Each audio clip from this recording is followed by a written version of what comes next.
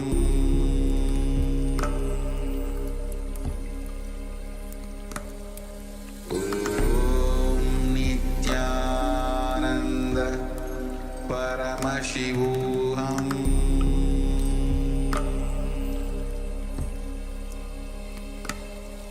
ॐ नित्यानन्द परमशिवोऽहम्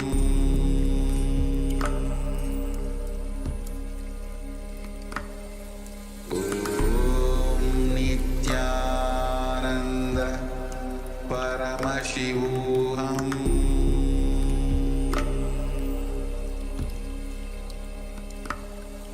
ॐ नित्यानन्द परमशिवोऽहम्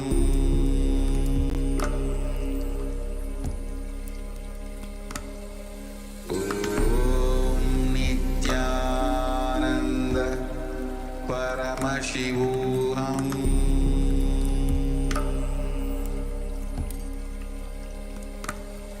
ॐ नित्यानन्द परमशिवोऽहम्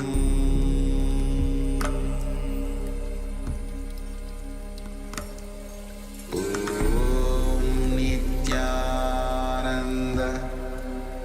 परमशिवोऽहम्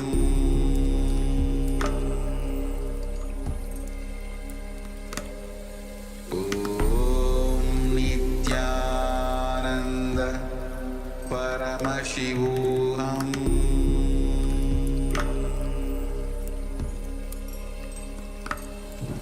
ॐ नित्यानन्द परमशिवोऽहम्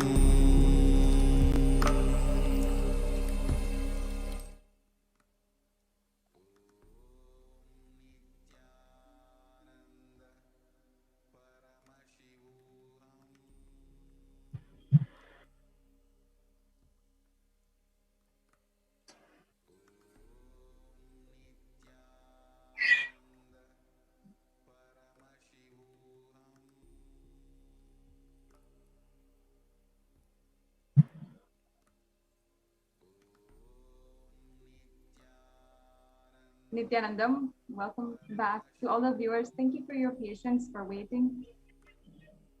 I really would like to tell all the viewers my story, how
Back to all the viewers.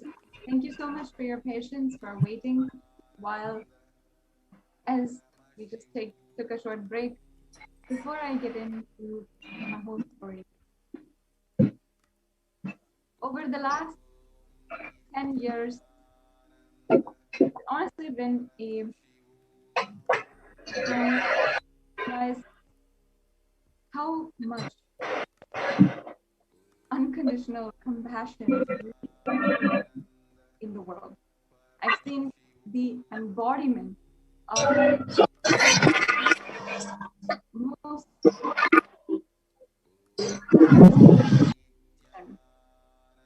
through the Supreme Pontiff of Hinduism.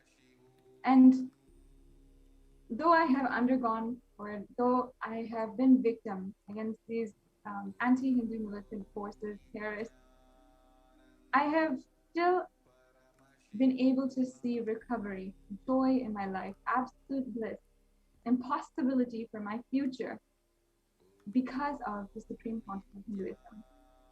I wanted to welcome back all of the viewers, give a brief summary, and then continue on with my story for all of you. Once again, it just fills me with, and I've been keeping on saying this, but it just, every single time I remember, I am just filled with so much of immense gratitude that somehow the cosmos has answered the prayers of so many devotees across the world. For the UN to have recognized the persecution against the Supreme Pontiff of Hinduism and the ASMT women, the women of the Adi Shaivite minority tradition. Kailasa is the most progressive movement in order to revive, protect the Adi Shaivite minority tradition, which is an indigenous community from Sanatana Hindu Dharma originated from India. And over the last 2 decades, 27 years actually, I should say, so almost 3 decades, the Supreme Pontiff of Hinduism has worked, has poured his blood, sweat, passion, drive, his energy, so much into building, reviving Kailasa, and he was successful.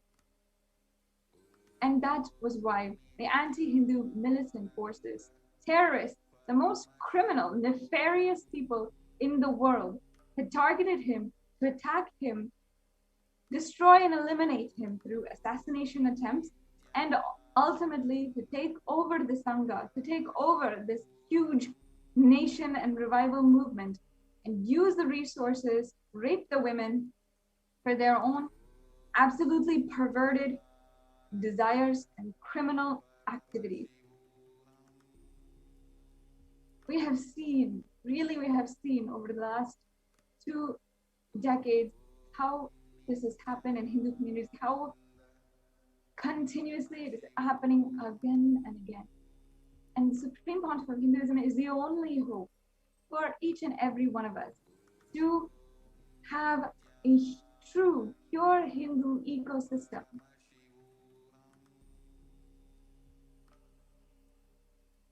And it is my request and my plea to all of the viewers that you listen and understand that today we're able to say the UN has recognized the persecution of the Supreme Pontiff of Hinduism, but there are millions of voices that are still not heard. I really request the UN and all of you, all of the viewers, take action today. Share as much as you can about the efforts and the movement of the Supreme Pontiff of Hinduism, but what he is doing for each and every one of us to be able to live the true Hindu lifestyle. I'd like to request and plead to all of the viewers that even though today we're able to say the UN has recognized and the UNHCR has actually recognized by posting Kailash Union, by posting Kailasa as one of the indigenous minorities that has been persecuted and has publicly displayed and shown the world our story, and has given us a voice after a very, very long time about the persecution that the Supreme Pontiff and so many people, women, children, have undergone. And even though we're able to say that finally we have a voice, we still request all the viewers, everyone who is watching right now, to join us and make our voice known until Kailasa is revived, until the efforts of the Supreme Pontiff of Hinduism have their ultimate fruition to empower each and every Hindu across the world and revive Hinduism to have a Hindu nation. We have not ended and we will not stop. We cannot stop, because even though I might be one voice among millions who have been raped, victimized by the anti-Hindu militant terrorists out there, I'm not the only one. And by the grace of the Supreme Pontiff of Hinduism, I was protected entirely, and so much he went through just for me to be able to survive this huge attack. But I'm not the only one. I know that I'm not the only one, and perhaps even some of you viewers are victims of the anti-Hindu militant forces. So I request that each and every one of you, as a victim, I'm speaking to each and every one of you, that the Supreme Pontiff of Hinduism has helped me, has healed me entirely, has seen through my recovery to the other side, and ensured that my peak possibility is realized,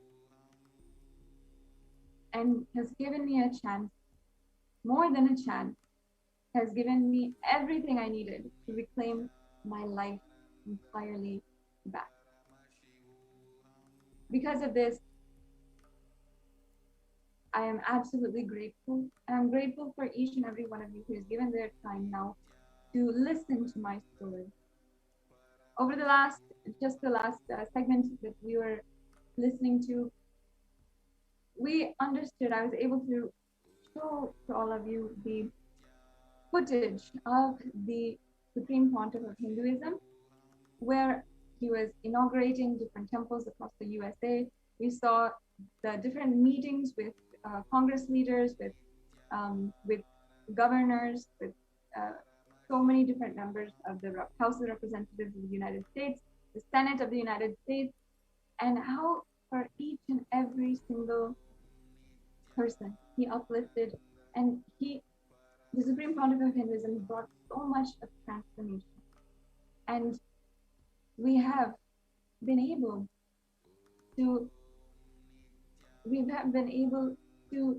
enjoy so much across so many thousands have been able to enjoy what the Supreme Pontiff of Hinduism had done, his work, and how he had literally revived, brought a Hindu tradition, Hindu ecosystem from one place to another.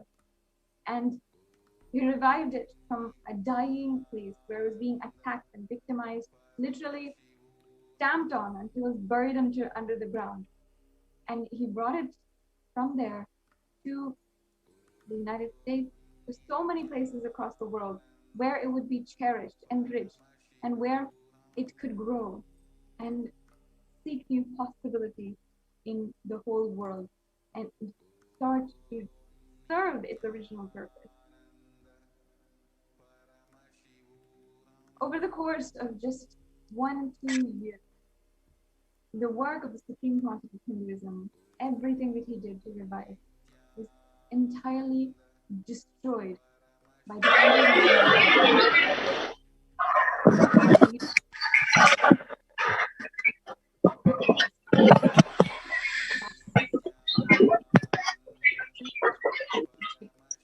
molested, manipulated, brainwashed, and so much.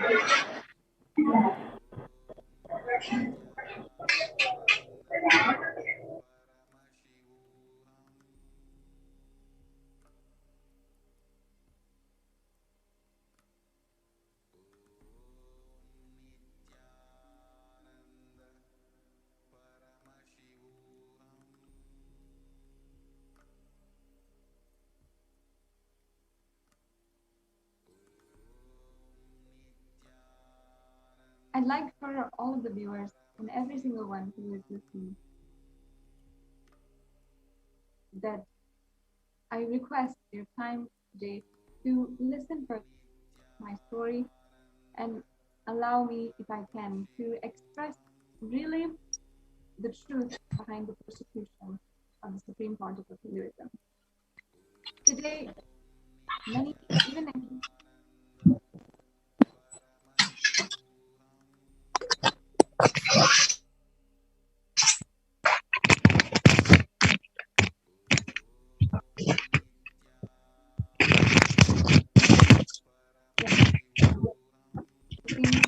a few audio. So let me let us go right back.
ఓకేనా?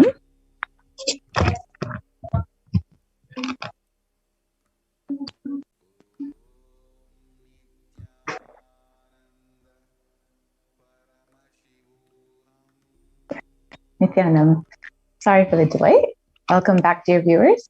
So we will be, for those who are just joining us now, we will be entering into the harrowing story of one ASMT child who fell prey, who fell victim to the anti-Hindu militant forces who attacked her and her family to bring the Supreme Pontiff of Hinduism down and to attack the entire ASMT community.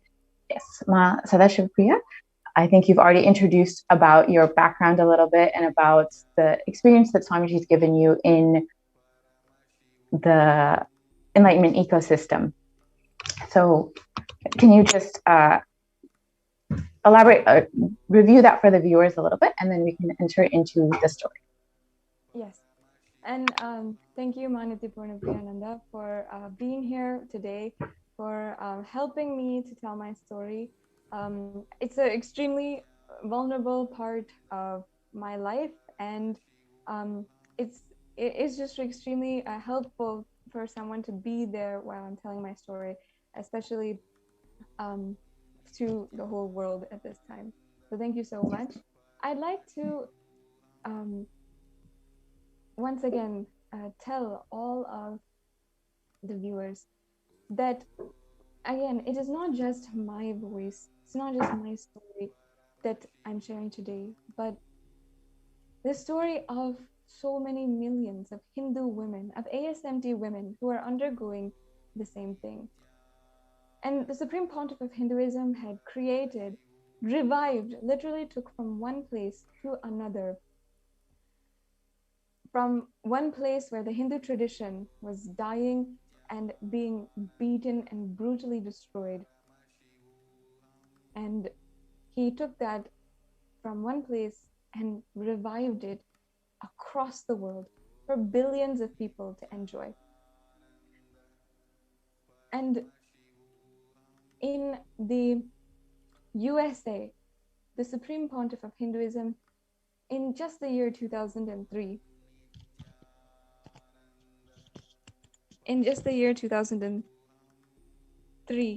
the Supreme Pontiff of Hinduism traveled for the first time to the United States, and he traveled entirely alone. He started enriching one by one for each person to have superconscious breakthrough. And just over the course of 4-5 years, the Supreme Pontiff of Hinduism established 37 well-established Hindu ecosystems. He established thousands of centers with hundreds of thousands of people who would flock to darshans and satsangs and programs held by the Supreme Pontiff of Hinduism. And he established what is the most valuable thing, which are the ASMT communities in each place, an ecosystem where one can thrive, revive these sacred Hindu sampradayas, and we can all cherish and enrich each other with a beautiful, loving community. So in that Yes. place. Yes, Ma, and you were part of one of those Enlightenment ecosystems in Seattle, as you've already shared with the viewers. Yes. So Yeah. can you share a little bit about that experience and then how you had fallen victim to the attacks of the anti-Hindu militant groups? Yes. So I was a part of this beautiful Hindu ecosystem in Seattle, Washington. I request if the NTV volunteer can actually project those visuals. We have pictures from my childhood, actually cherished memories where I have been a part of the Hindu rituals. I was training for sacred arts, and it was such a beautiful ecosystem that I really loved, adored, and felt absolutely powerful in. It was the best childhood, as far as I know, having been growing up in, having been exposed to the best of the Eastern culture and the best also of the United States and the Western culture. So in that environment, I was suddenly targeted by the leader of the anti-Hindu militant forces. His name was Vinay Bharadwaj. He was 33 years old, in November 2008 when he started targeting me, and I was 12. And at this time, please go ahead. yes, at this time, he had started to lure me away from all of my general activities, my friends, and my parents. Everybody in the temple had trusted him, even trusted him with extremely um, trustworthy positions and responsible positions in the temple, with leadership as a leader. And in that place, in that kind of time where he was a trusted member of his community, he absolutely exploited that. When he started to talk to me, he was speaking, telling me that that he would tutor me in even school studies. He would tutor me in meditation and spirituality, and he started taking me to private rooms in the temple. And Yes. and so in these, yes. So when he started giving you this attention, did you notice that he was giving others this attention, or was it specifically targeted at you? Well, it was for me specifically. My mother was the kitchen in charge. She was a responsible member for all of the food services of the temple, all of the free food services, all of the annadan that we did, the coordination for different services for food, even with food services on the outside, everything that had to do with food. My mother was in charge, and my father was the main priest of the entire temple. So, and my brother had actually been, he was in Gurukul in Adi Kailasa Sarvagna Peetam. So you guys were very much key members of the ASMT community, where leaders, and your family was responsible for a lot of the community activities. So yes. it sounds clear to me that it was a planned attack to target the leaders, the members who are responsible of the community, to bring them down. Do you feel that this is the case? Yes, exactly. I would say that is exactly the case. And not only that, at a very young age, I was initiated and trained and guided by the Supreme Pontiff of Hinduism in order to take up, and he encouraged through the ecosystem to learn the sacred arts, to start for me as a young child, as a young girl, to start training in rituals, and to start even conducting some of the rituals in the temple, and to learn and train under my father, the priest, the Pujacharya, to become a very core member and a leader of the community. So it's not a coincidence here that I was targeted due to the fact that I was very much going to be revived, a key member, a leader of the community. Yes, exactly. Yeah, and not only that, reviving one of the most vulnerable, most precious sampradayas or lineages of Sanatana Hindu Dharma, which is the Rudrakanya Sampradaya, which is what is the Supreme Pontiff of Hinduism has been reviving, working for since that time, in empowering young girls and women with sacred arts and Hindu rituals and teachings. And I was centrally there. I was centrally one of the children who was being trained, and also very much unable to do so because of my background and the role and position and leadership that my parents were taking. Yes. And I had that potential, and that's why I was targeted. Yes. And, very few female children get this opportunity. If not for the Supreme Pontiff of Hinduism, very, very few female children will get the opportunity to get trained in the temple sciences, to get trained as Rudrakanya. And if you any got Hindu that woman, special opportunity. Yes, go ahead, Ma. exactly. And yeah, I just like to say one thing before going. If any Hindu woman, if they had the opportunity as a young child to start becoming involved in the temple, to start having, training in sacred arts, into Hindu dance and Hindu singing, in all the different arts, and also temple rituals, which unfortunately, the degraded mainstream Hinduism, which is far from the original Hinduism, no woman gets that opportunity, that gets that sincere blessing of what the original Hinduism, the original scriptures are telling and empowering women to do so. And the Supreme Pontiff of Hinduism was the only religious leader, the only Hindu leader to courageously take that up and make sure that the Hindu women and girls are empowered across the world. So yes, Yes, absolutely.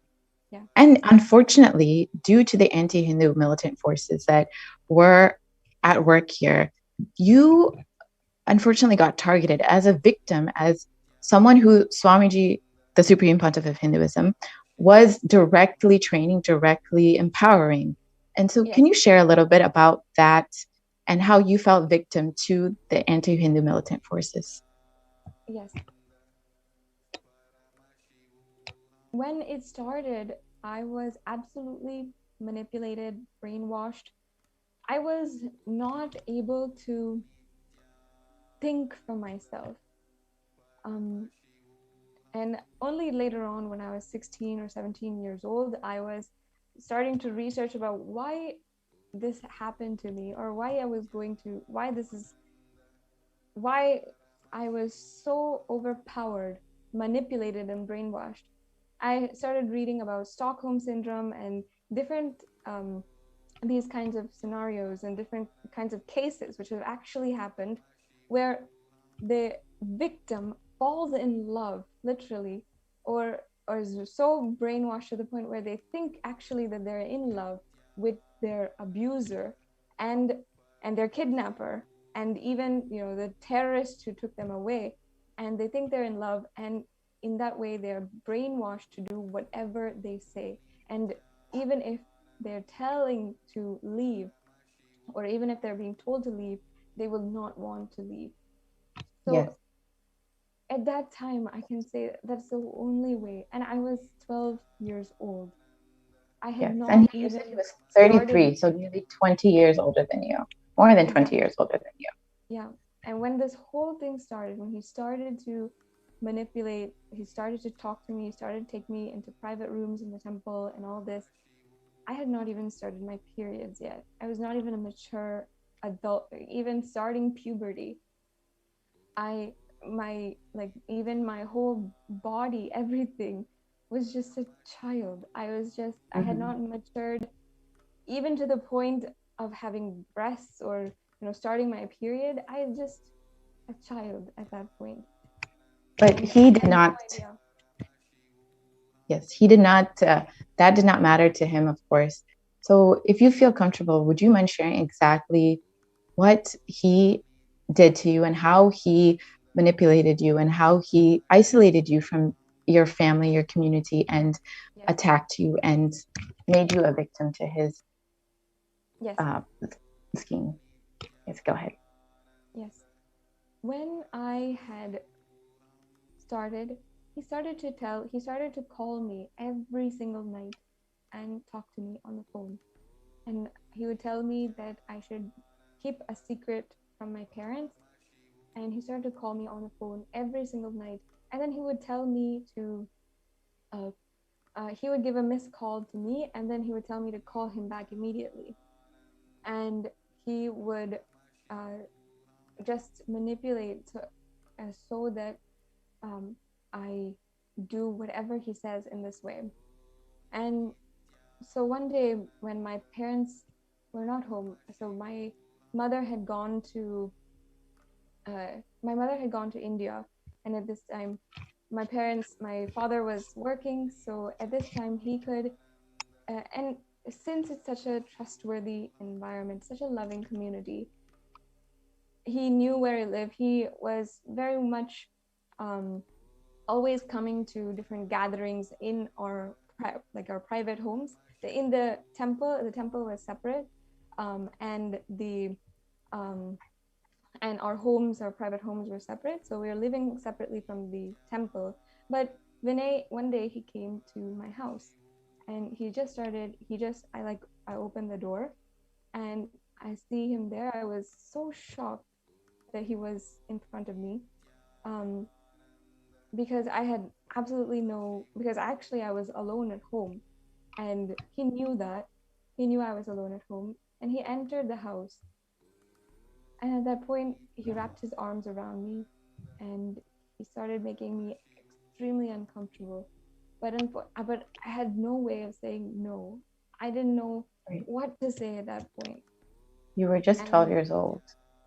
Yeah, I was so manipulated by him, even into thinking that we're in some kind of relationship, even though it went beyond all kinds of logic. And after that incident, every single day he would call, make sure that I speak to him. Every single week, at least 3 to 4 times a week. I can even say every other day, or 3 to 4 times a week. Either he would come to my home, or he would meet me in school, and he would pick me up from school and take me in his car to the woods. Where we lived was a very woody area, forested area. So we could go, if he could take me, he could take me into a very dark portion of the woods, and nobody would be around. And he would take me even to his own apartment. He would literally kidnap me. And in that time, he would take my clothes off and rape me repeatedly, even if I screamed, even if I was just not, even if I didn't want, absolutely, even if I was screaming against him, he was just continuously manipulating me to do whatever he says, to the point where I was just a slave to him. Yes. And I would just in order to get rid of him, or just end the whole thing, I would do whatever he says. Yes, and this is how these pedophiles and attackers groom their victims. They get the trust of the victims, they get the trust of the family, they get the trust of the community, and then they slowly lure them away from their family, their community, so they're completely isolated. And I'm sure that's exactly how you'd experienced it, where even if you wanted to share this with someone, if you had wanted to cry out for help, you felt too isolated. I'm sure this is the case for you. Exactly. And honestly, that's really the truth. I was absolutely alone. I was absolutely just not even able to speak to anyone, because Vinay had taken over my entire life, everything. Whether I wake up in the morning, whether I go to sleep, whether I am eating, whether I'm studying, everything he wanted to know, and he wanted to know where I was doing it, why I was doing it, and he wanted to. So he had full control of you, everything. Yeah, even when you were not with him, he was still controlling you. And because you were too young, you weren't mature enough to understand, he was easily able to manipulate and control you. And I was not able to speak to my parents. He told me not to speak to my parents, and he would threaten. And because he was everything in my life, and he had completely taken over everything in my life, he could just do whatever he wants. If he says Swamiji is wrong, Swamiji is an abuser, even though that absolutely devastated me, because my guru was everything to me. And even you knew it not to be true. Yes. You knew that he was just lying, and you knew that he was simply trying to attack Swamiji, but at the same time, you were too helpless. Exactly. He was manipulating me to turn against Swamiji actively. And he was telling me that, trying to convince me that Swamiji was wrong, and I would fight him for it. I would say, no, I do not want to stop going to the temple. I do not want to stop talking to my parents. He would say that my parents are puppets and that Swamiji was brainwashing them. He would say that everything that he was doing, that he was manipulating, he was brainwashing, he would say that Swamiji was doing all that. And even when I fight him, he would become so angry. He would scold and literally verbally abuse me, and then he would not talk to me for 2 days. And I had nothing to do because I had broken all of my relationships with my mom, with everybody. I couldn't say what he was doing. I didn't know what he would do next. So I couldn't even say the truth of what was going on. And he started feeding me all of these absolute lies about Swamiji, about the Sangha, that I knew was absolutely false, but I couldn't say anything at that time because of how much he had complete control over me. So at this time, he was basically grooming you to be one of the pawns in his plan to attack Swamiji, to attack the Supreme Pontiff of Hinduism, and to destroy the entire ASMT community. Yes, and I would like to really like to emphasize that this was in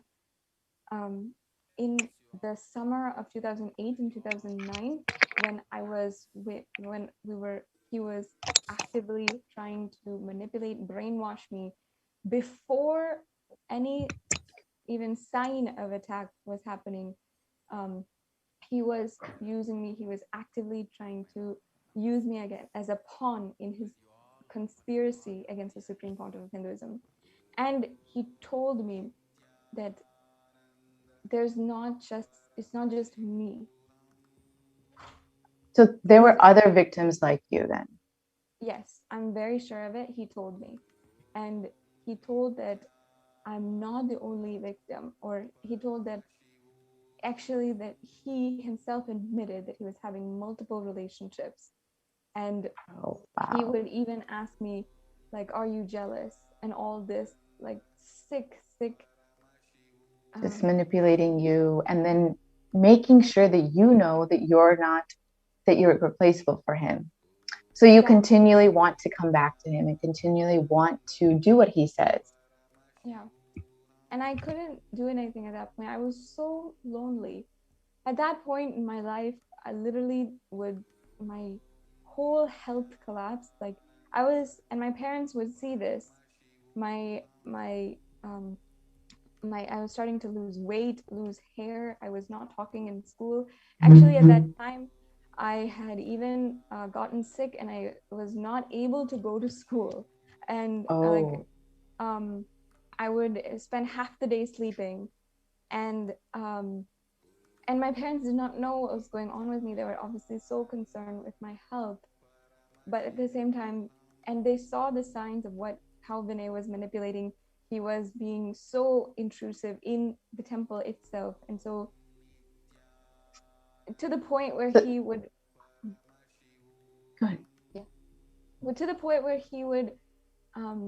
publicly embrace me, publicly, as if nobody would see it and people would just accept that.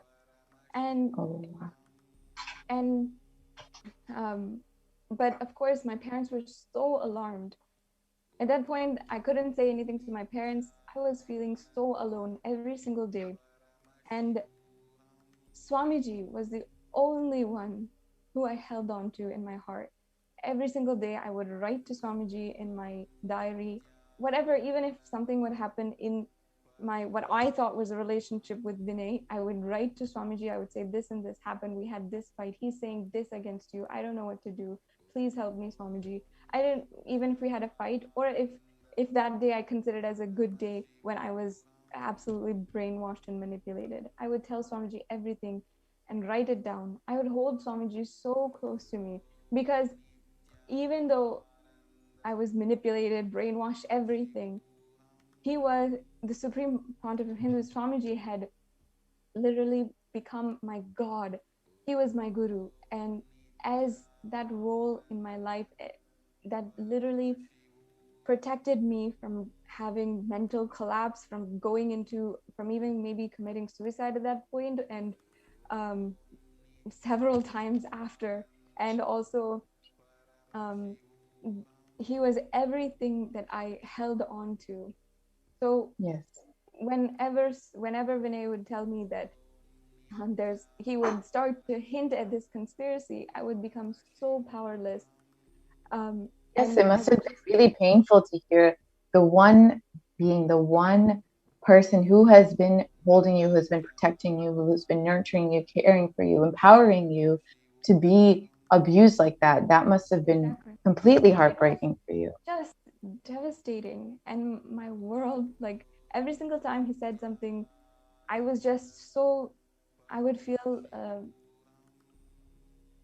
I would like every single time Vinay had started to speak to me and started to convince me and started all this, I would just be so angry and throw the worst tantrums. But I had From the beginning, you knew that whatever he was saying was a lie. You knew that whatever Vinay and his conspirators were planning and doing was completely a lie. The exact words he said against Swamiji was saying that what he was saying was that the words I remembered that burned me so deeply that he lied was that he was trying to say that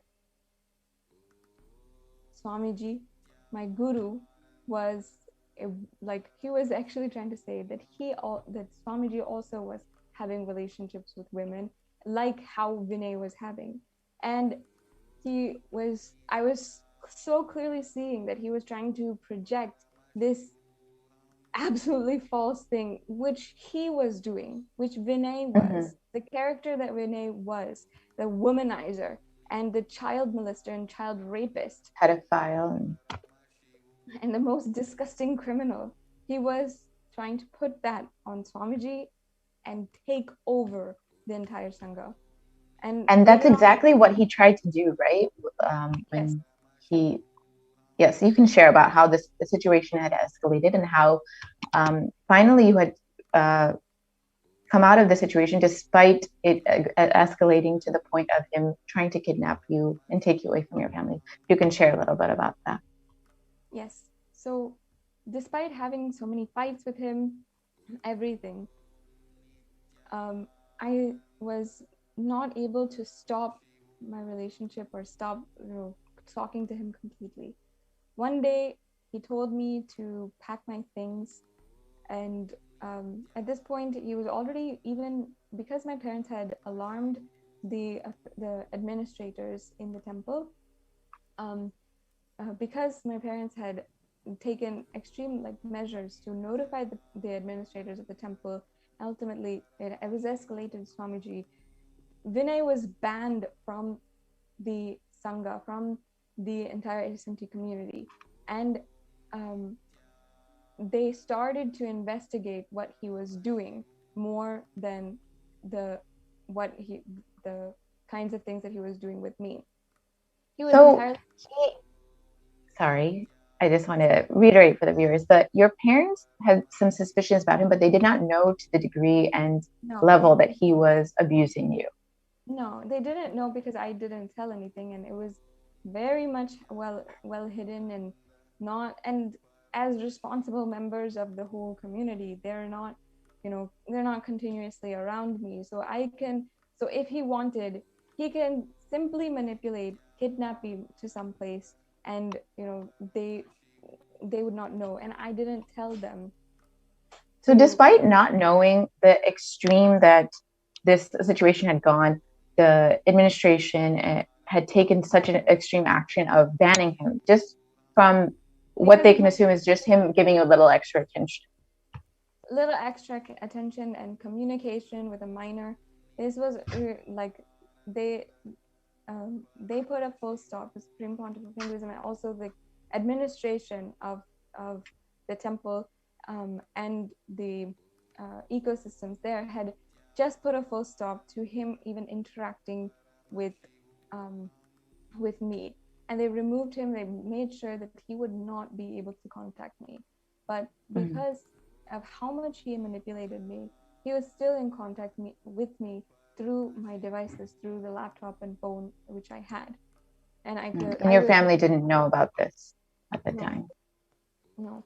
And he would tell me to, create, code words when to tell, when my parents were like in around the room, or he would tell me not to call him by his name, or he would tell me to call him like a secret name, and he would also call me a secret name. It was an absolutely, as I'm remembering, very manipulative situation.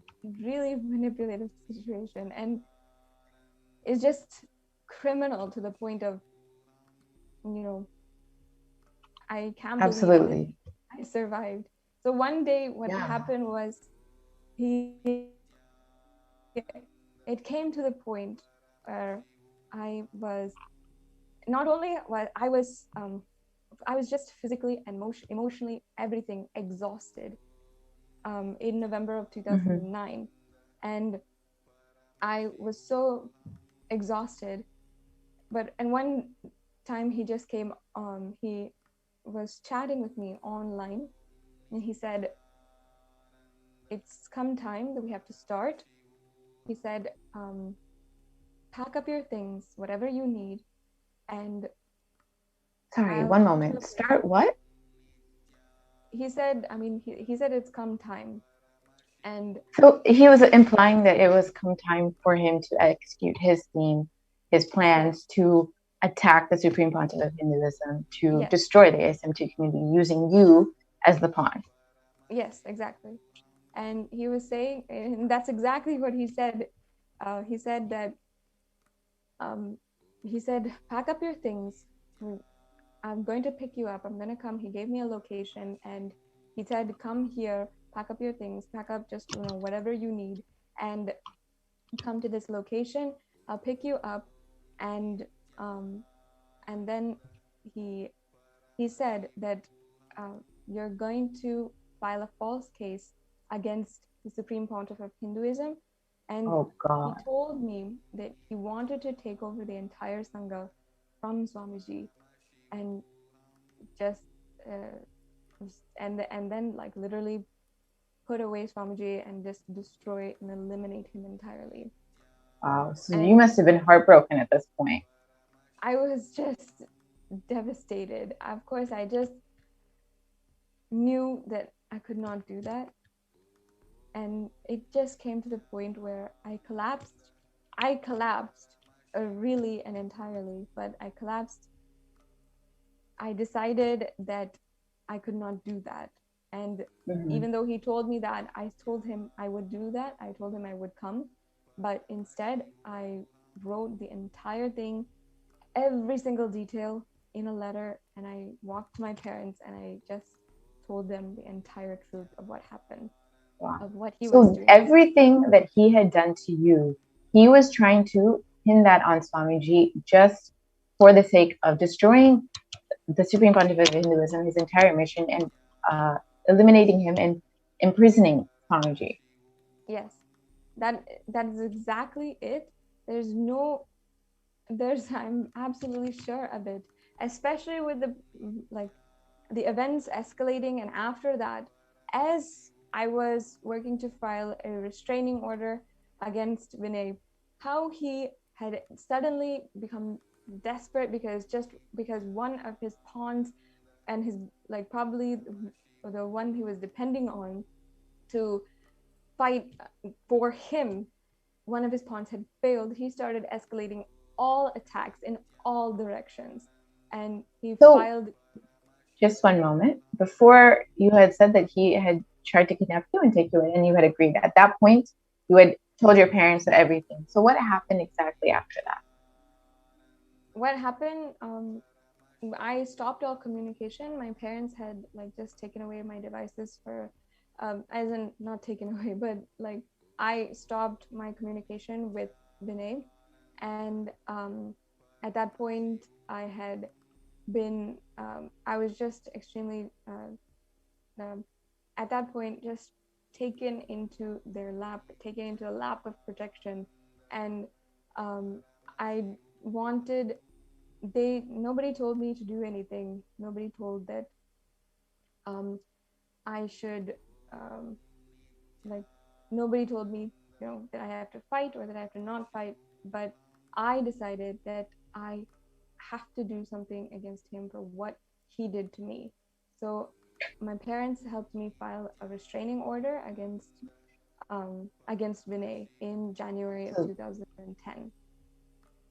So this was immediately after he tried to kidnap you. Yes. Yeah. He tried So to. you filed the restraining order, and then and stopped all communication with him. At that point, did he try to contact you again, even despite the restraining order being imposed? He tried to contact me, but I was not speaking with him, and my parents, I think, had spoken to him, then said please don't talk to her, and I did not speak to him at all. But there's several instances where he called. He was giving missed calls and blackmail in so many different ways in the subsequent months as things were just escalating.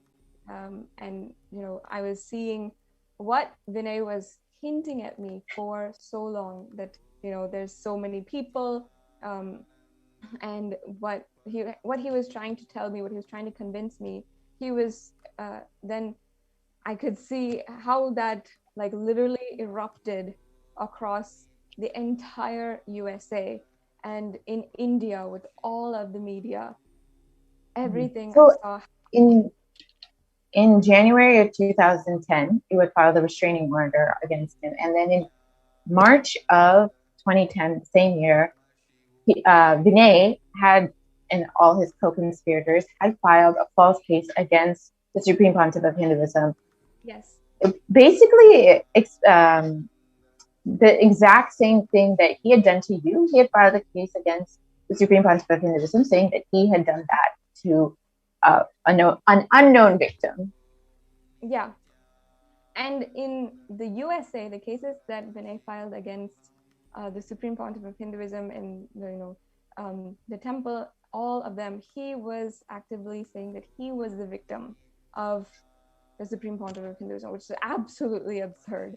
And because, of course, I know this because I was his victim. And because I wasn't there to play that part of victim for him, he started to escalate and file at least 4 to 5 cases in the state of California against the Supreme Pontiff of Hinduism. So at this point, he must have been desperate, as one of his key pawns had fallen through, had decided to break away. I'm sure many of his other victims also were able to escape, were able to realize that they were getting manipulated by Vinay and his co-conspirators. And so at this point, he was desperate to continue his attack, to play out his attack on the Supreme Pontiff of Hinduism, Nityananda Parameshwaran. Yes, exactly. And over the course of the next few months, I would see the most heartbreaking things, where the Supreme Pontiff of Hinduism was arrested, and for 53 days, the Supreme Pontiff of Hinduism was arrested, and for 53 days he was tortured in prison, and I had to see the media hate speech against him, and it absolutely broke my heart, that because I could see everything that was going on. Yes, you knew the truth. You knew that everything that the truth was that I was a center of the truth, because I was the victim, and of course there are many victims, but I knew the truth, and I could see what the Supreme Pontiff of Hinduism was. Yes, you were the victim of Vinay Bhardwaj and the other anti-Hindu militants, but unfortunately, they were not the ones who were arrested. They were not the ones who were put in prison. It was the Supreme Pontiff of Hinduism, Nityananda Parameshwaran, who was arrested for the actions and criminal behavior of these anti-Hindu militant forces. Exactly. And the truth being that even though the victim, that I was a victim that they wanted to put as a pawn, they didn't have a victim. There was no victim. They were Yes, still as able to, they were still able to arrest the Supreme Pontiff of Hinduism, put a media attack against him. They were still, their criminal activities went to the point of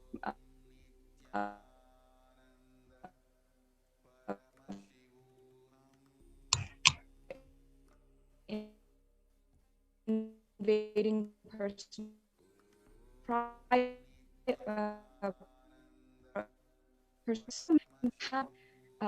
it's still, I could see, and I was just heartbroken at that point, seeing Swamiji go through so much for me ultimately, and for the other victims, and protecting us.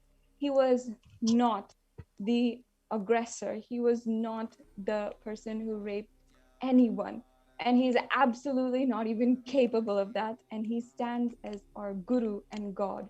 But yes, he, despite facing so much of attack, so much of harassment, abuse, and illegal persecution, the Supreme Pontiff of Hinduism was the only one who was there to protect you, to take care of you, to attend to you and all the other victims in the ASMT community, all the other children and women who faced similar attacks like you. I'm very clearly, also, I'd like to say again, I'm not the only one. I'm lucky enough to have to be able to be here today, protected by Swamiji and empowered by Swamiji to share my story with the world, share it with all of you. But I'm really, really saying to all of the viewers, I'm not the only one. There are so many victims just like me who were to the point even where they were so manipulated, so brainwashed, where they had not even, not even, they were just absolutely silenced, and they couldn't, they couldn't do anything to, they had to, and I don't know where they share their are. story and get justice for and what they went through. Yeah, and ultimately there are people who had to disidentify almost with the ASMT community and with being devotees and disciples of the Supreme Pontiff of Hinduism because of how much they manipulated, how much the terrorists, the anti-Hindu militant forces had manipulated them. They had to, give them so much of insecurity and fear for their life about what will happen to them. Exactly. And I know because I was in that position. If by Swamiji's grace, he had not stepped in at that point, banned Vinay from, speaking to me. If I had not been protected, and if the temple administration had not gone to all extents to make sure, then I know that I would have had to, that would have had to happen to me, and I would have had to. You would have also been silenced. You would have also been just another victim. And who knows, maybe, sold off to a child trafficking ring by now. Honestly, I'm saying I know there are other victims, children, women, and so many others who actually, I know that, and unfortunately face similar situations to you. Yeah, and I know that, and they're not able to come forward even at this point to share their story, to even to start their recovery process as a victim and reclaim their true identity, reclaim, their humanity, their source, the goodness and pureness that they feel inside of themselves.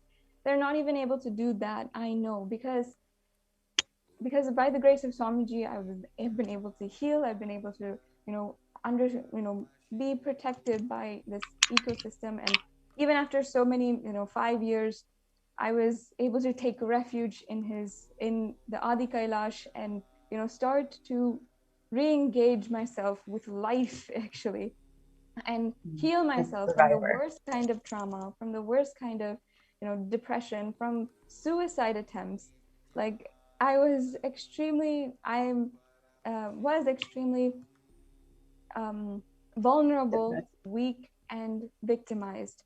And Swamiji had literally given me a blessed me to heal and recover has given me such a beautiful way to.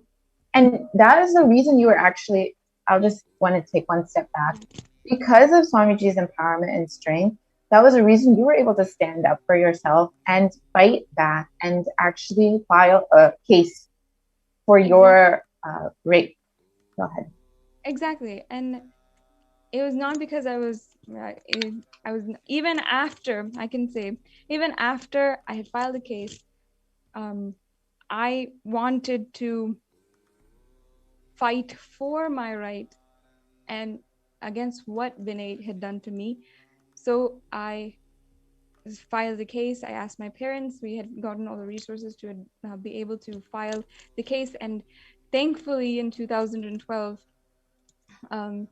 Vinay was sentenced to, with all the evidence and the testimony my sharing after going to court, after a 2-year court battle, basically, we're finally able to win the case in 2012. And we, of course, we have the legal papers even to show that of his sentencing. He was sentenced to 57 months in the Washington State prison, and which is actually one of the worst prisons in the whole in the whole of United States. And he was after that deported to India. And so this was, unfortunately, you were one of the only victims who was able to actually file a case and win your case. Most of the other victims are probably silenced by now, and unfortunately, he's not the only conspirator. Right. Yeah. And they're still absolutely silenced. And ultimately, that is why I would like to share my story, share what I'd gone through, and share ultimately what the Supreme Pontiff of Hinduism sacrificed for protecting each and every one of us. And I'd like to say also that in the case, like, I had gone through, the Vinay had successfully convinced his defense lawyers that I was brainwashed, at everything about, and he was trying to convince what kind of, scheme that he was trying to do. He had convinced his lawyers, and I had to undergo one of the most brutal interrogations that the court in Washington State has ever witnessed. And even my lawyer and the prosecutor even said that it was one of the worst cross examinations that they've ever seen against a child. And I guess I was 16 years old, but it was one of the most brutal ways to interrogate. Despite you being the victim, you were the one who was interrogated in the situation. Yeah, in court, they were asking me questions, like asking me these absolutely foul questions against my guru. They were forcing me, trying to push me to tell that I'm lying for Swamiji, and trying to say that I'm trying to file a case against Vinay, which is, of course, the truth of what happened, and that I'm lying against Vinay because, Swamiji is trying to protect himself or whatever it was. And that was absolutely not the case. Vinay had tried to even get me tested to prove that I was brainwashed, psychologically tested to prove that I was brainwashed. Even those tests in the legal court in the US didn't go through. And even in the legal court, the attorneys and everyone said that this is not valid because she was, there's so many reasons. They were actually saying that the Hindu ecosystem, everything.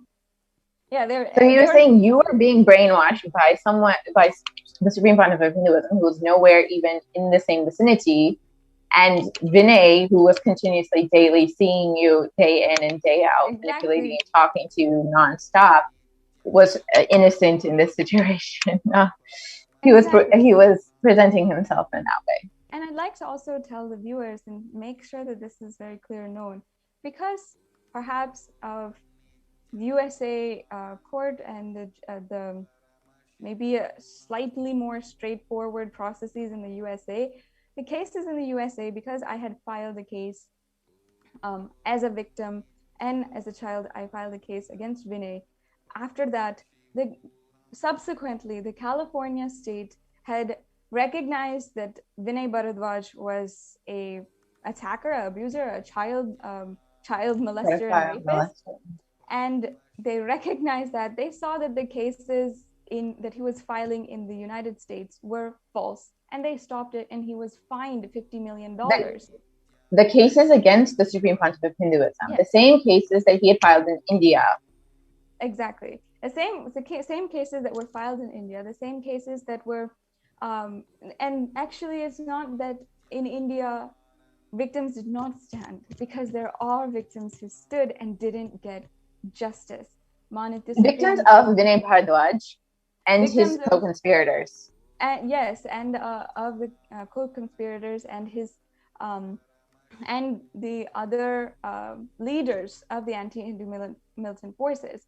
Each and every one of them, victims did stand. I'd like to name some names: Ma Nityananda Mayi Swami and Ma Nitya Supriyananda Swami, Ma Nitya Achalananda Swami, Ma Nitya Bhaktikananda Swami, Ma Nitya Jnanatmananda Swami. All of them are victims who stood, who filed cases, who did file, but the judicial system, the media, the corruption which is inherent in the system is not seeing that, did not deliver the justice. That is why it came to the point where we had to go to every single opportunity, every single place. There's no justice still served for the Supreme Pontiff of Hinduism for what happened. Or any of the victims of the ASMT community, any of the women, any of the children who were victims of the anti-Hindu elements and who were victims of the co-conspirators who were trying to attack the Supreme Pontiff of Hinduism, who were trying to destroy the ASMT community by targeting women and children, by targeting the most vulnerable population within the community. Exactly. And I just would like to present to the viewers the direct contrast between the United States, what happened there, and what's happening back home in the place where Hinduism originated, where you would expect that Hindus would be celebrated and welcomed and at least given proper human decency. But in the United States, the same cases, the same thing was treated in a much more straightforward way. And I'm not asking for favors, of course, just be straightforward and deliver justice where it's needed. And that contrast is extremely dark and apparent. Yes. But what the US was able to deliver, the justice that you were able to receive in the US, other victims who were living in India did not receive that same justice, did not receive the justice that they deserved for the suffering that they went through at the hands of the anti-Hindu militant forces. Yes. And after 5 years, I came back to 5 years I was living in the United States. We were just trying to be involved in the temple in USA. I was thinking that I wanted to go to college and so forth, but it came to the point where I was needing recovery, needing healing from trauma. So I decided that I would come to Adi Kailasa Sarvajnapeetham in India, in Bengaluru, and just take refuge and start to heal myself and at least start to regain some kind of a feeling of purity and goodness in my soul. And in the Adinam, with that ecosystem, was such a powerful ecosystem that and the community, and being able to be trained, guided by the Supreme Pontiff of Hinduism, and also by the loving, beautiful community that is that literally lives and exists there. I was able to finally find that in my life and feel powerful like I did before everything had happened before, and when I was 7 years old. Yes. So after nearly 5 years, maybe 6 years of suffering from maybe what you can call as post-traumatic stress disorder, depression, you were able to finally find that healing after returning back to Swamiji's homes, to the Adinam in Bangalore, to Adi Kailash, and find recovery and finally find some healing and peace in yourself. Yes, and I can say more so than I have ever felt in my life. I was able to feel hope for my life and the future, and I wanted to dedicate my life to at least what Swamiji has given me, to give that to other women and children, and wanted to live for that because I felt very strongly that there was nothing else that was worth living for, and that gave me purpose in life, which was the most powerful thing. So, but unfortunately, after returning, after having after having gone back to India, even then, in so many different, every single year, every few months, we would undergo attack as a whole community. In Trishulam, Chennai, where I was living in Trishulam, Chennai on a project to work on the biography of the Supreme Pontiff of Hinduism. And I was living there. While I was living there, we were brutally attacked by a gang, by like literally a mob. It was a mob lynching attempt, I can say very clearly, and stoned like literally the Salem witch trials. We were stoned, and we had to all take hiding inside of our the camps where we were staying. So who? Sorry, I want to interrupt you for a moment. So in Trishulam in Chennai, you were staying there working on a project, and during that time you were attacked by who exactly, and what was the situation? Can you just quickly explain to the viewers exactly what had happened and why it was happening? Yes. So what was happening ultimately there was, it was a land dispute, again, what they were trying to say. But ultimately, the Supreme Pontiff of Hinduism was trying to establish in a very impoverished and neglected community a Hindu ecosystem to empower the community. And it was very clear that the anti-Hindu militant forces had wanted to literally destroy that. And because of that, they had created so much of media hatred. They also had incited hatred in the local community, and so much of and they had instigated mob violence against the women who were living there. We were all women, and we're all sannyasis. We're all Hindu women, sannyasis or Hindu nuns who had taken up all of this as a lifestyle. And it was just devastating to see that after having gone through everything, there was still more we were going through. And no matter where we go, every single few months, it's happening again and again. And on social media, the trolls and the hate that spreads is just vile and inhumane, but absolutely desensitized to the world, to the public, to the mainstream knowledge. And that ultimately is why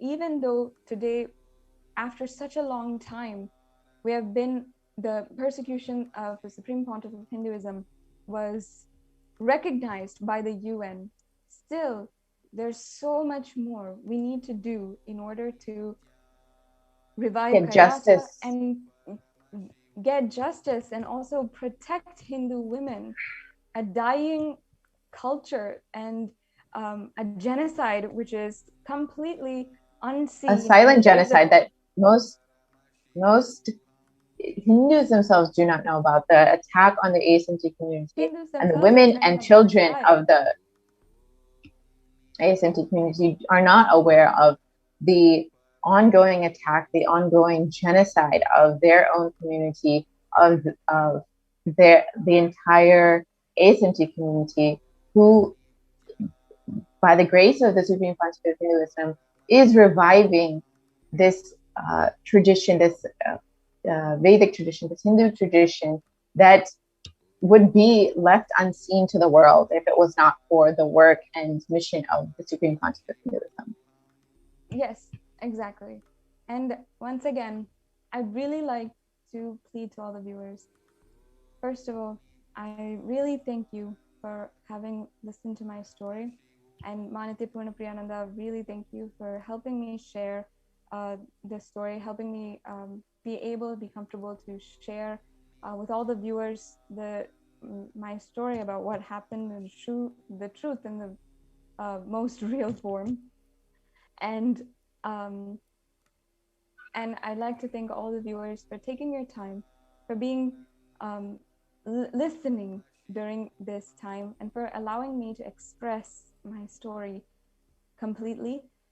And I request each and every one of you to stay listening, to take action, at least in the form of sharing even the link where the UN has recognized the persecution against the Supreme Pontiff of Hinduism. We need to make at least this known to the world, known to every single media channel that continuously poses hate against the Supreme Pontiff of Hinduism, known to so many different anti-Hindus, the criminals out there, that we are there still, and we will continue to contribute to the world. The Supreme Pontiff of Hinduism will continue no matter what.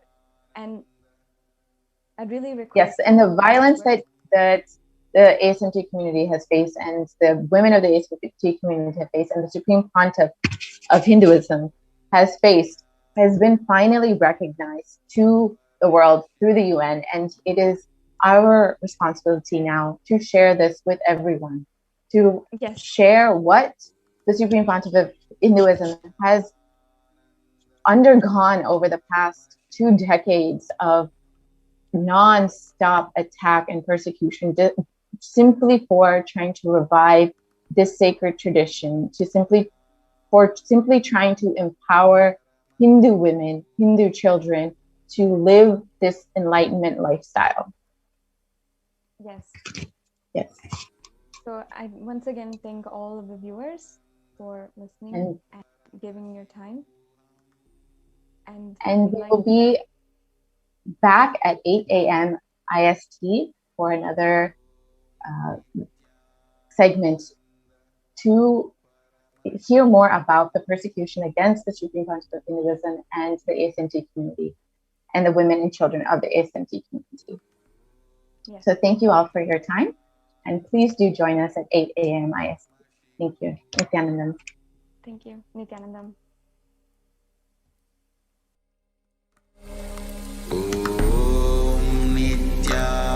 Nityananda Paramashivoham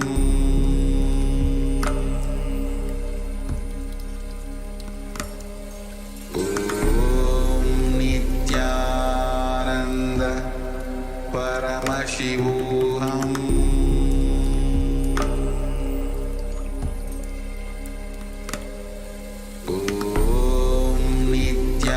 Nityananda Paramashivoham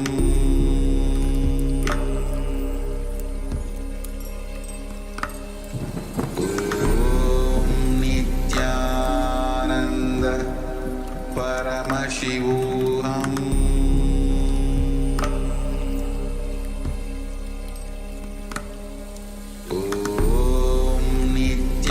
Nityananda Paramashivoham Nityananda Paramashivoham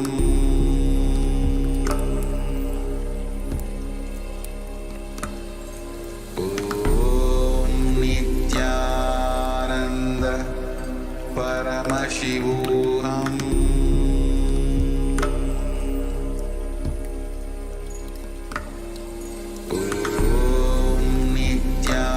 Nityananda Paramashivoham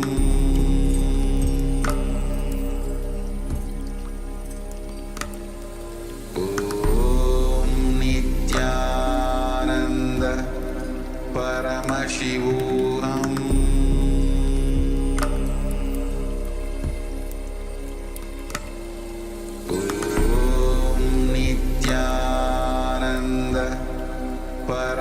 Paramashivoham.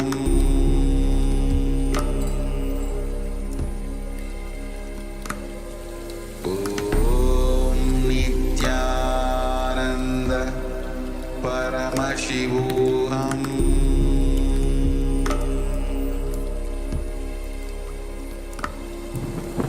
Om Nityananda Paramashivoham.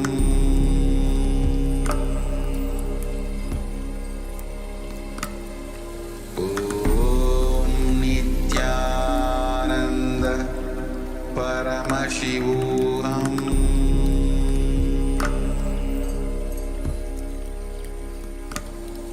Om Nityananda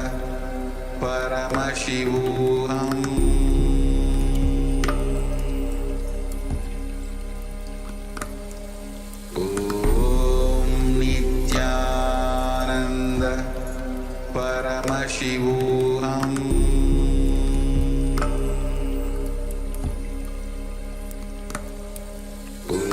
Om Nityananda Paramashivoham.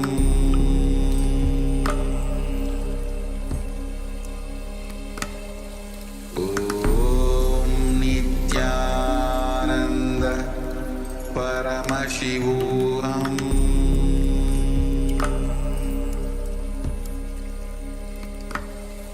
Om Nityananda Paramashivoham.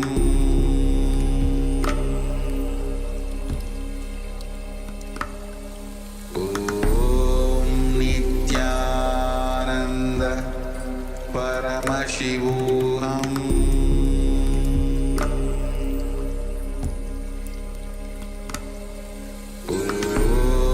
Om Nityananda Paramashivoham.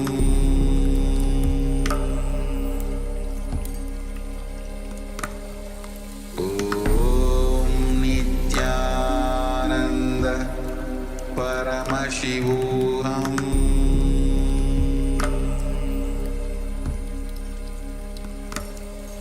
Om Nityananda Paramashivoham.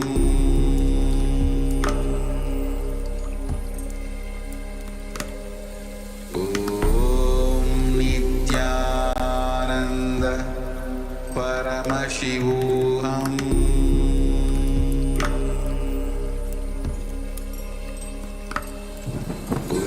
Om Nityananda Paramashivoham.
Let's start with the Sadguru Vandanam.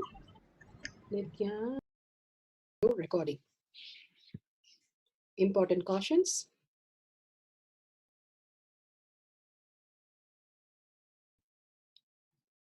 Please be aware of the important cautions.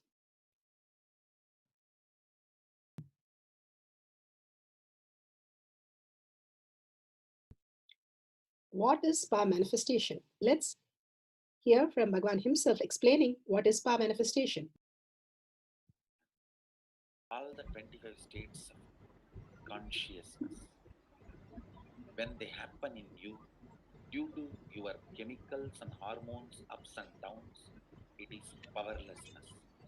When it happens in you, out of your free will and consciousness, it is powerfulness. That's all. When you fall into sleep, it is powerlessness. When you enter into sleep, it is powerfulness. When you fall into dream, it is powerlessness. When you decide to dream, it is powerfulness. So I've added the ultimate powerfulness, Turyadita, in your whole being and doing, manifest all the powers. Understand, power manifestation is nothing but cognitive shift. It is not work. It is cognitive shift. Understand? It is just cognitive shift. It's not work. Work is a 4-letter word. Power manifestation is cognitive shift. Playing with life. Playing with being alive. Bhagavan beautifully described what is power manifestation. The science of power manifestation.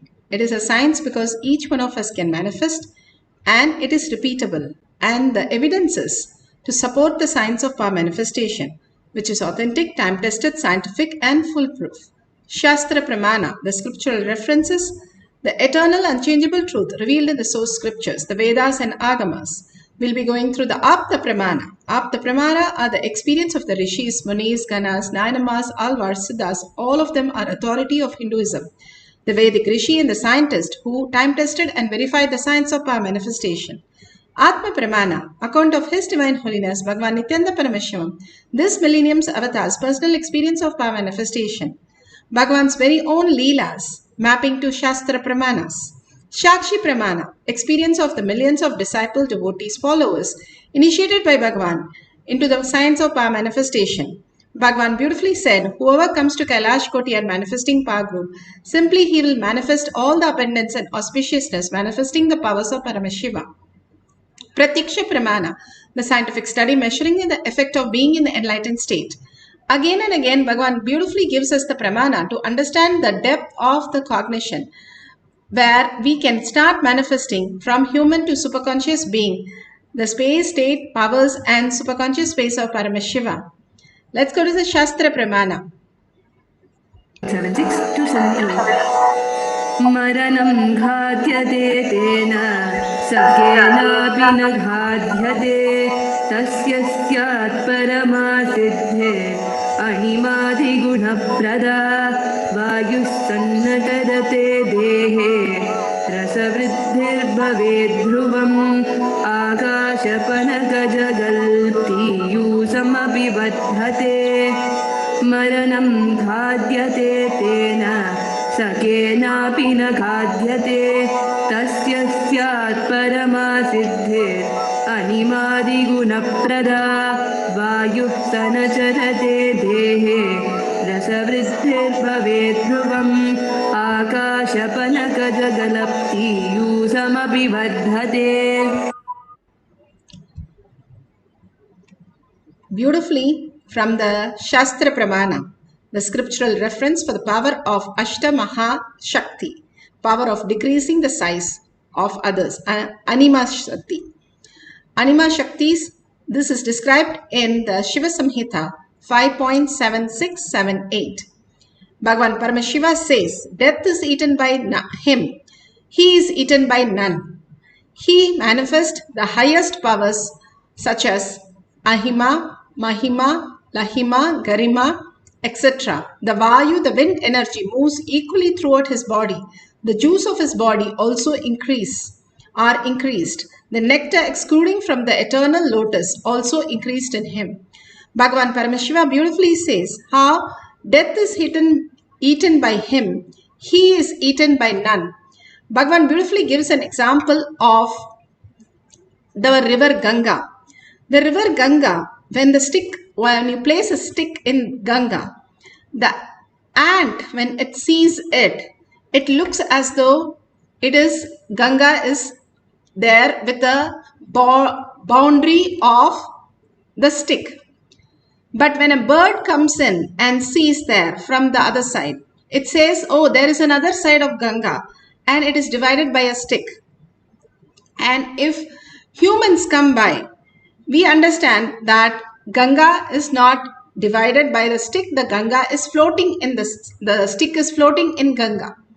But the reality is the Ganga cannot be divided or cannot be seen as only one dimension, but it is just flowing in a beautiful way. Bhagavan beautifully says how each one of us, when a higher being comes in, the dimension that we see is not that the other being sees us. There's only one strand difference between the chimpanzees and us, but we can do and manifest the highest reality, but they don't even understand one instruction.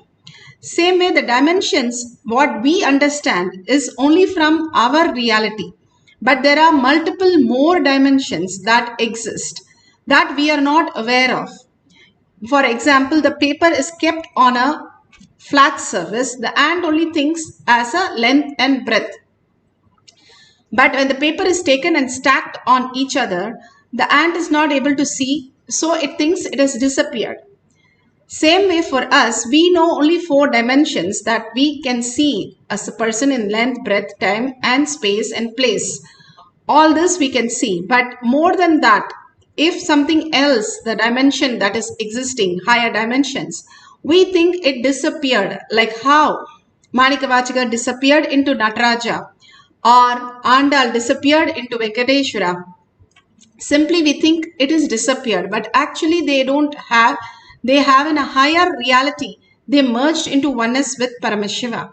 How is that possible that we are not able to see? Is because we are deluded by what we have as our reality. When we wake up from this reality, the death is eaten by him. Only when we decide to live only in this reality, we are constantly given to this death and birth cycle. When we are waking up from this reality, understanding that everything that exists has a higher reality and understanding everything is Paramashiva, everyone, everything that exists as Paramashiva, manifesting as Parashakti. When we understand and look and start perceiving everything in a higher dimension, then we are able to perceive things also in a higher dimension. Then he is eaten by none. Manikavaskar is not eaten by the deity, but he disappears into higher reality, higher existence. Not just living as a human, as body, but into the higher existence of the reality. And this can be experienced when you are in the oneness with Paramashiva. All the powers, Ashtama Siddhi, simply manifest as reality. Bhagavan beautifully says he is born with the Ashtamaha Siddhis as reality. And the wind energy moves equally throughout his body. The juice of the body also increased. The nectar exuding from eternal lotus. They become eternal. They become the higher reality.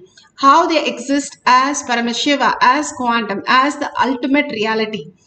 And this is possible for each one of us to experience if we start living step by step. These are the methods given in the Shastra that how one can experience the oneness with Paramashiva, live that as the reality. We can manifest that as the reality again into our existential reality as Paramashiva, manifest through all of us as auspiciousness and abundance.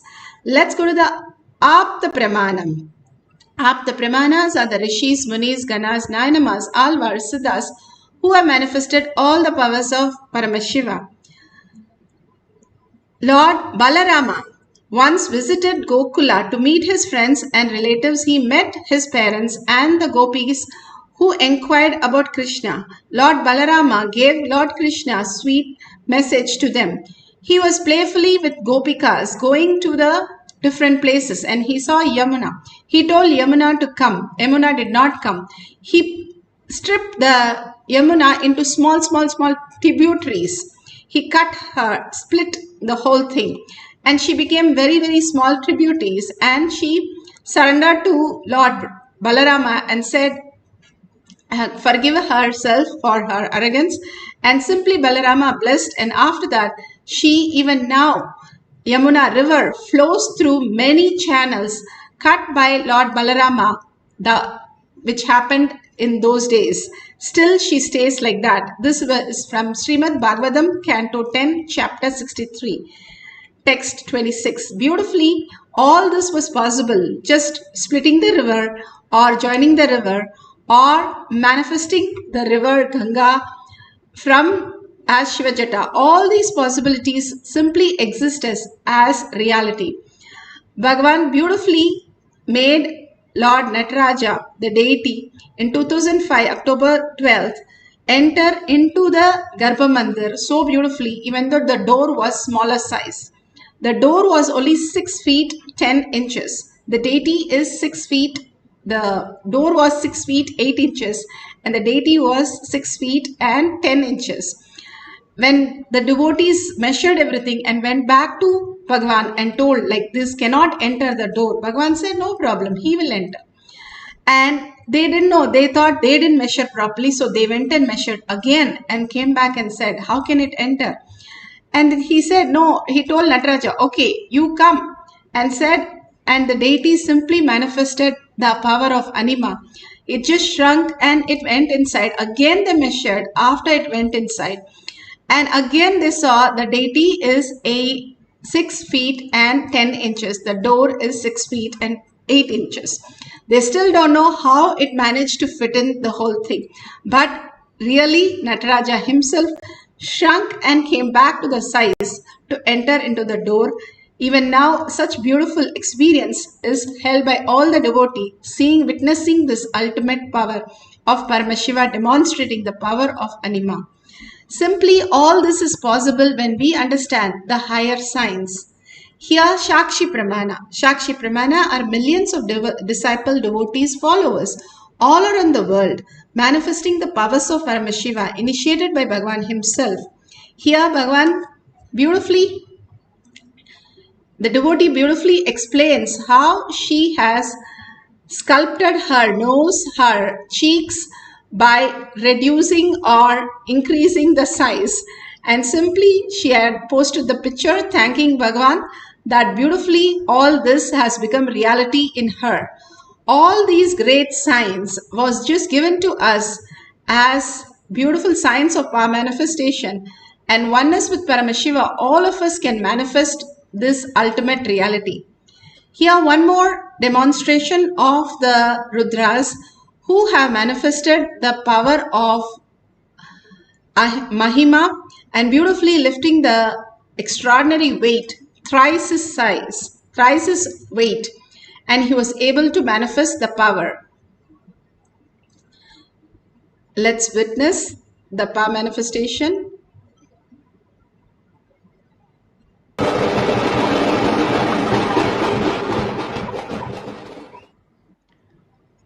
Setting up.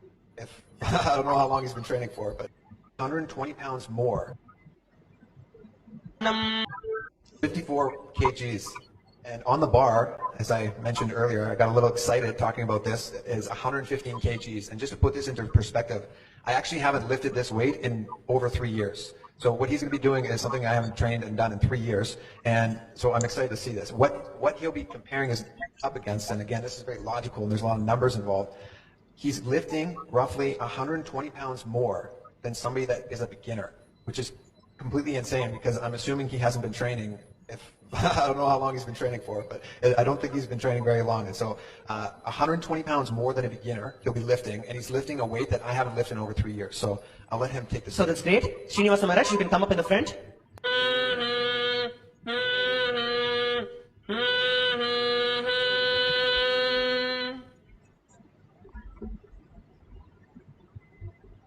You can see Srinivasa Maharaj is getting into the position.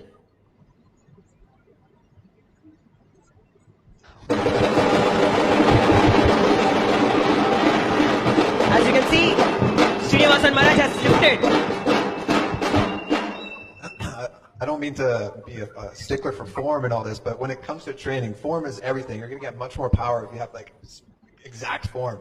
And I can say his form was not correct, but it didn't matter. That's what's shocking, is that you were able to somehow muster the strength without having the correct base. And Srinivasan Maharaj is just 54 kgs and he has lifted over 115 kgs just like that without any effort.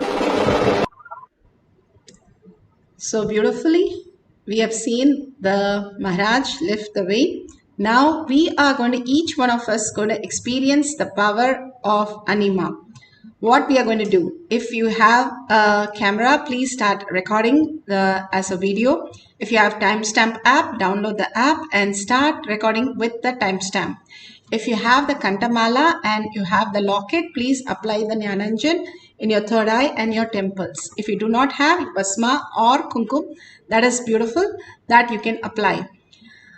Bring awareness to your third eye and again record the weight of the object. We are going to do the increase of the weight, decrease of the weight, sorry, Anima power.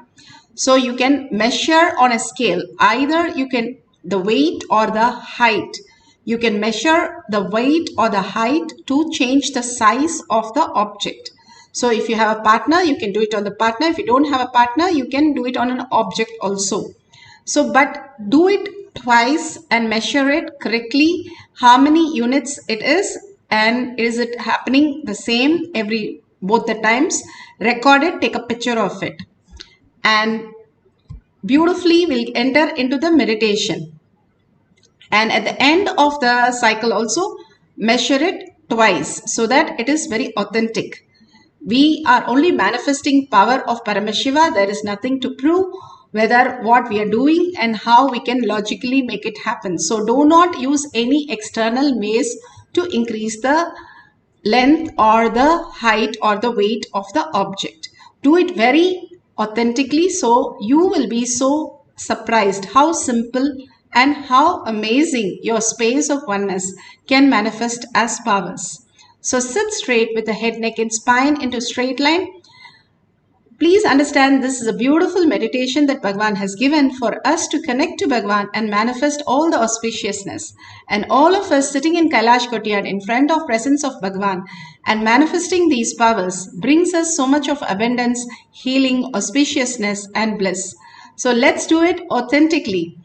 Let's visualize Paramashiva in our third eye and bring Para Shakti with her 25 heads and 75 eyes and 50 hands. Bhagavan says if you sit like that doing the puja, you will be such a oneness with the deities that you are offering. Simply you will merge into the oneness. That is what beautifully Bhagavan has given us these instructions to experience that higher state of consciousness, the superconscious space. Absolute unclutching from anything you have, any verbalization, any thought current, any of the confusion, anything that we have. There is nothing for us to achieve, nothing for us to do, or nothing for us to manifest, but just enjoy the presence of Paramashiva. Simply seeing the manifestation is the ultimate reality. Bhagavan himself being the charioteer for Arjuna. Arjuna doesn't have to do anything except enjoy Krishna's presence. Enjoying, it's like the whole president of a country coming and driving you to your place. That is how you are in the space of oneness with Paramashiva. So hold that joy, hold that beautiful space of oneness with Paramashiva, that he himself will manifest through you as your reality. Suddenly you feel like, oh my God, I am the son or daughter of the $1 trillion dad and he is driving you to everywhere, simply showering you with all the abundance and all the auspiciousness and all the healing. So hold that beautiful space of oneness and continuously chant the Mahavakya, entangling with Bhagavan. All this starts with entangling with Bhagavan and chanting the Mahavakya, understanding everything that exists as Paramashiva, everything that is manifested as Parashakti, and simply your will to hold that as a powerful cognition will make you manifest all the auspiciousness and the power of Anima also, decreasing the size of the object. Ashtamaha Shakti. So let's start chanting, vibrating the whole being, vibrating with the Mahavakya. Chant from your navel center and listen to your chanting. Put away your gadgets for a few minutes.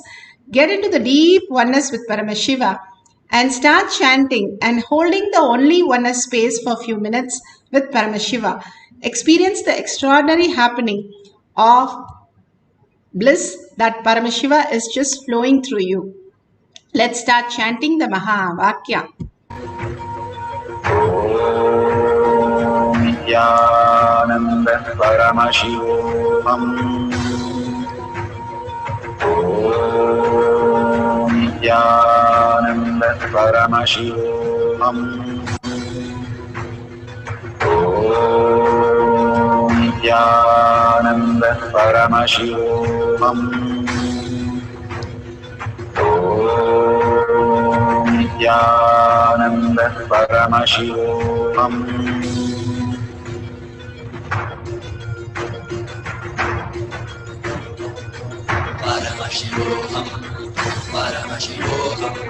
Let Paramashiva's third eye manifest in all our third eyes. Let the Amrita pour, let the Varni open up, manifest in all of us.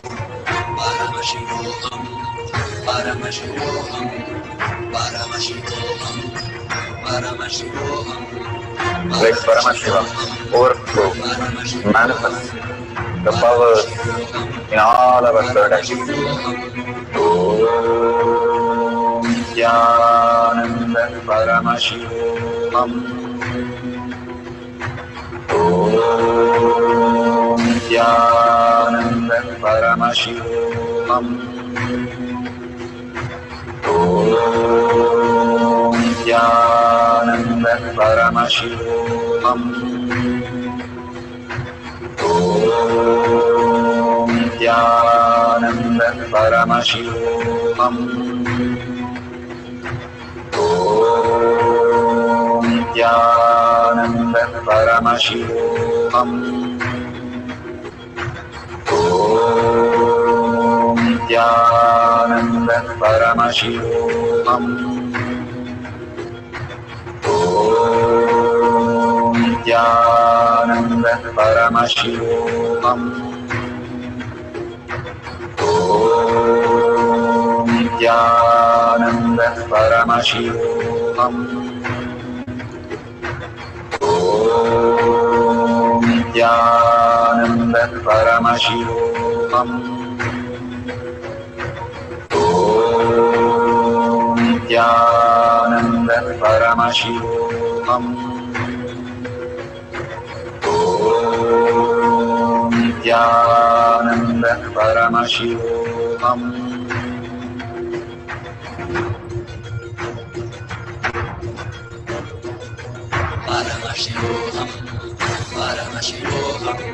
Let Paramashiva's third eye manifest in all our third eyes. Let the Amrita pour, let the Varni open up, manifest in all of us.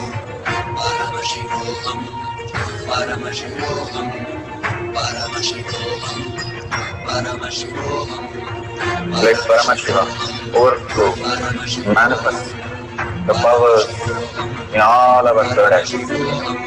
Om Nityananda Paramashivoham. Om Nityananda Paramashivoham. Om Nityananda Paramashivoham. Om Nityananda Paramashivoham. Om Nityananda Paramashivoham. Om Nityananda Paramashivoham. Om Nityananda Paramashivoham. Om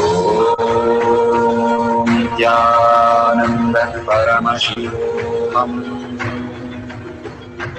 Om Nityananda Paramashivoham.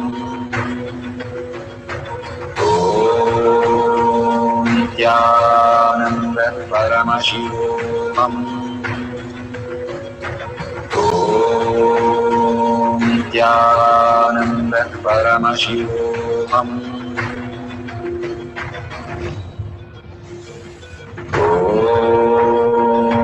Nityanand परमशिवोऽहम् ॐ नित्यानंद परमशिवोऽहम् ॐ नित्यानंद परमशिवोऽहम् ॐ नित्यानंद परमशिवोऽहम् ॐ नित्यानंद परमशिवोऽहम् ॐ नित्यानंद परमशिवोऽहम् ॐ नित्यानंद परमशिवोऽहम् ॐ नित्यानंद परमशिवोऽहम् ॐ नित्यानंद परमशिवोऽहम्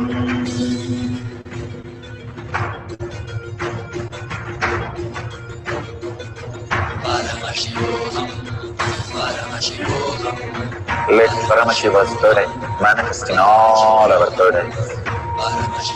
Let the Amrita pour, let the Varni open up.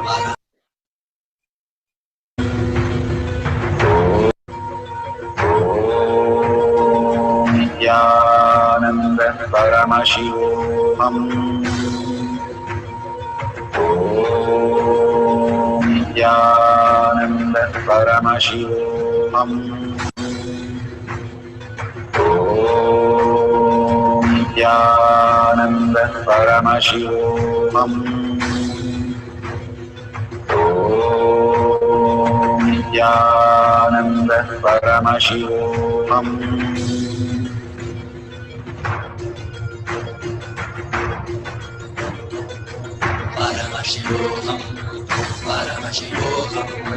Let Paramashiva's burden manifest in all our burdens. Let the Amrita pour, let the Varni open up, manifest in all of us.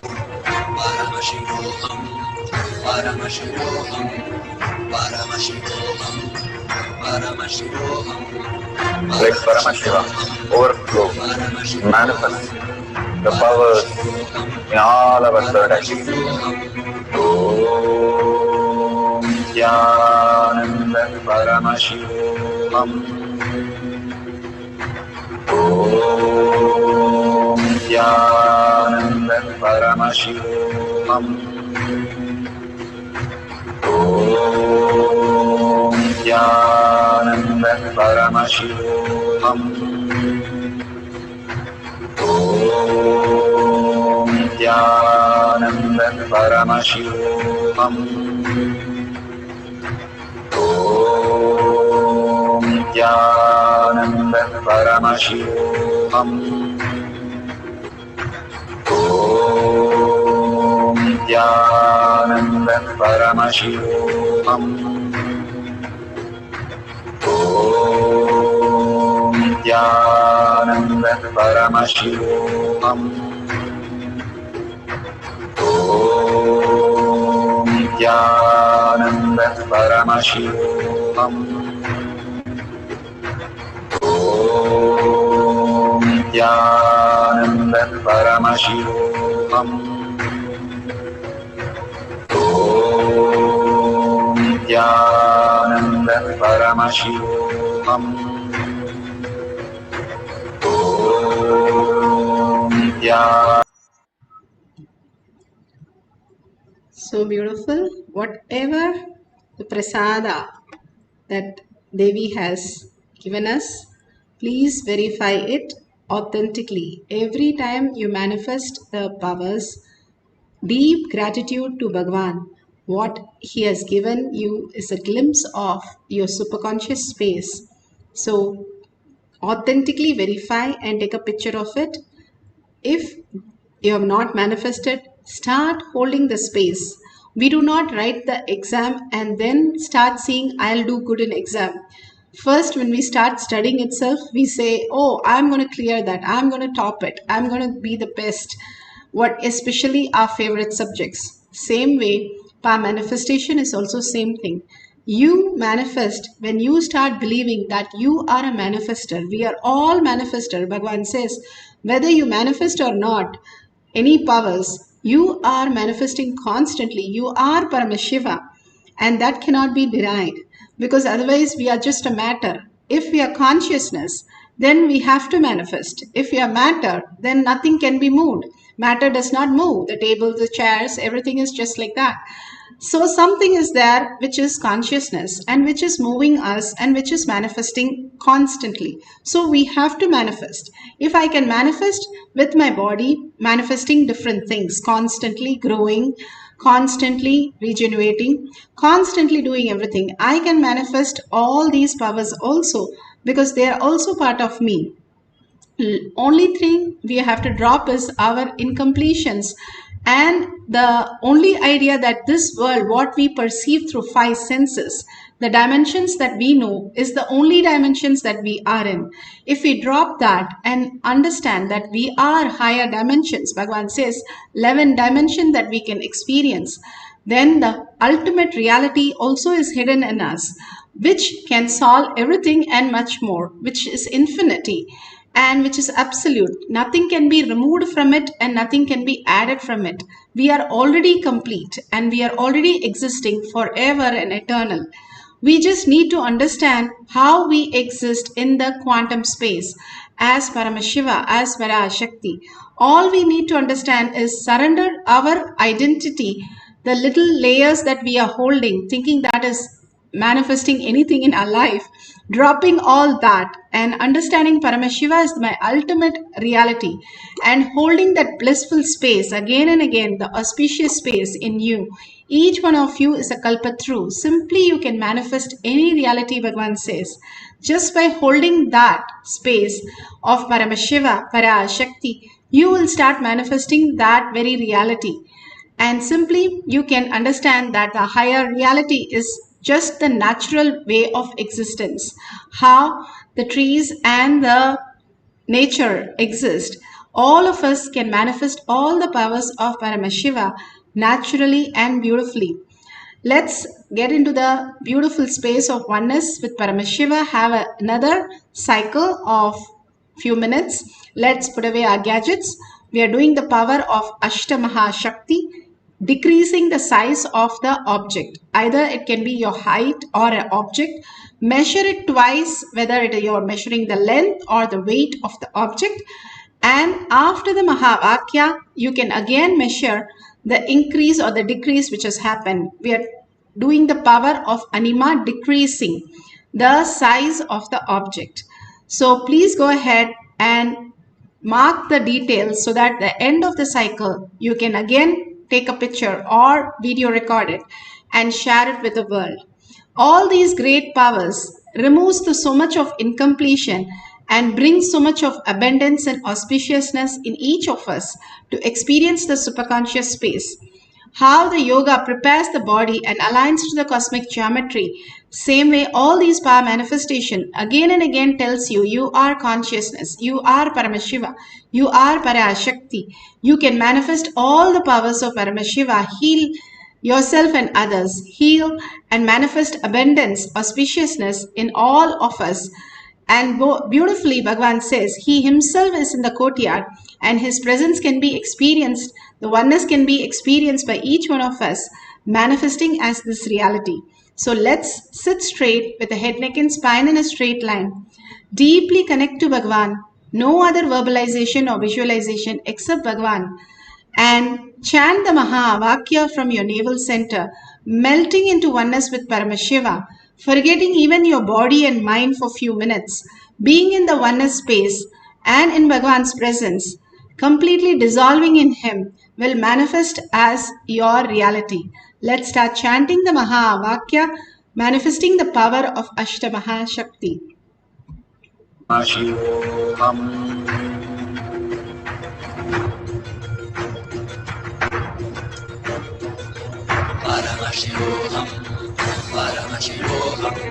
Let Paramashiva's third eye manifest in all our third eyes.